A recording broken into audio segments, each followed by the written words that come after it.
guys. Like we spent all night alone. Yeah. Now we need attention. Okay. Where should we start?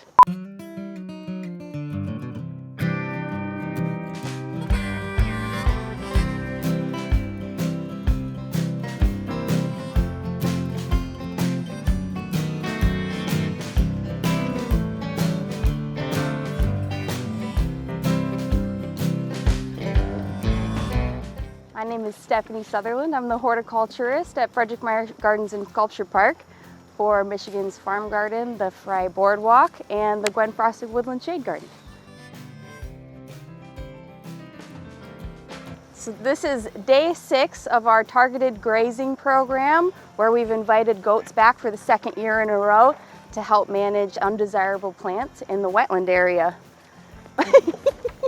So the idea with targeted grazing programs is to control invasive species, which are non-native plant species that spread aggressively to the point of causing economic damage or risk for public health, or for undesirable plants like poison ivy.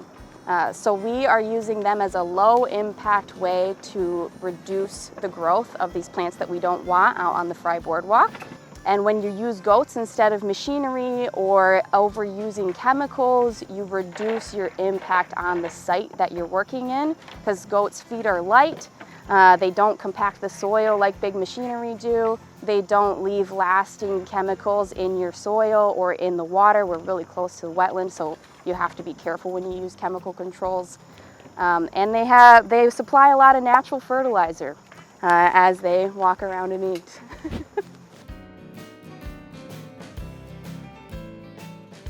With the goat program, some people think that you might be able to just let the goats out there and walk away and come back in a few days and your goals will be met.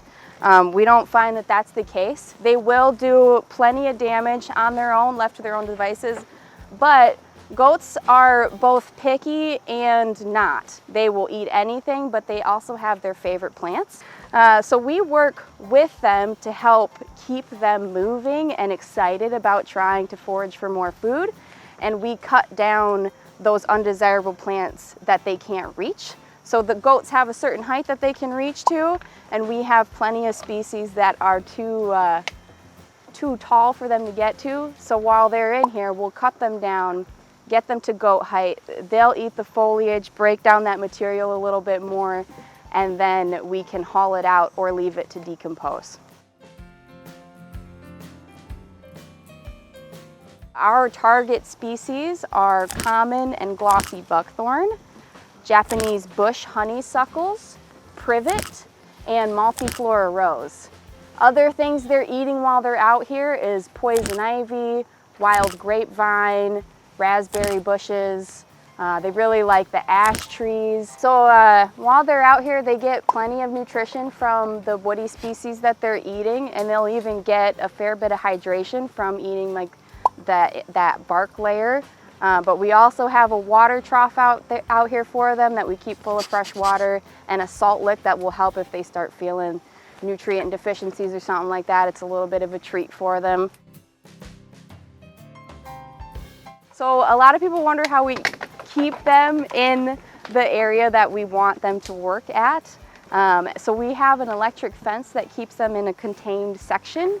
And then that fence goes all the way along the Fry Boardwalk, but we have spots where it cuts through horizontally, so they're only in a small section at a time. And then when we feel that they've ran through that space, we let them into the next section. And the fence doesn't hurt them. They were well trained to it, so they don't even go anywhere near it.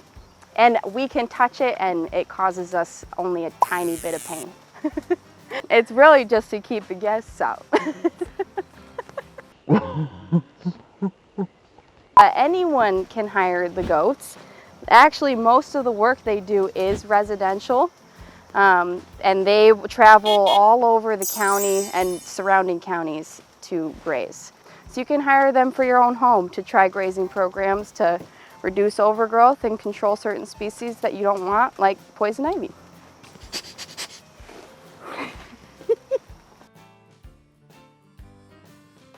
This is totally my most fun time of the year. I think the best part about it is that they are the cutest colleagues I've ever had. A little bit jealous over there. Well, definitely that.